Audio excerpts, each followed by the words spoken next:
তো ভিউয়ার্স, আসসালামু আলাইকুম ওয়া রাহমাতুল্লাহি ওয়া বারাকাতুহু। আজকে আমার ব্যক্তিগত একটি কথা নিয়ে আপনাদের সামনে উপস্থাপনের জন্য এসেছি।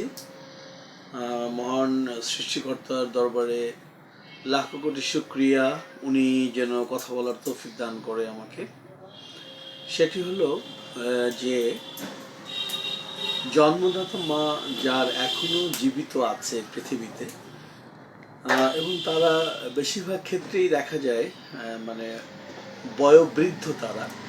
তো আমরা বিশেষ করে সন্তানেরা খাস করে আল্লাহর নাম নিয়ে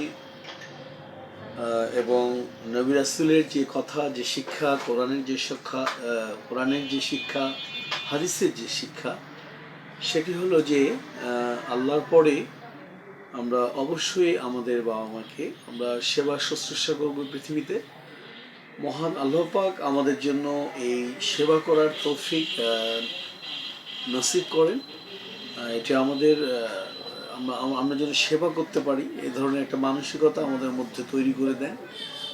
আর প্রত্যেক পিতামাতার যারা জীবিত আছেন তাদের জন্য প্রার্থনা থাকবে, এবং গোটা পৃথিবীর যত মুসলমান নরনারী এই পৃথিবী থেকে চলে গেছেন তাদের জন্য বিশেষ করে দোয়া থাকবে।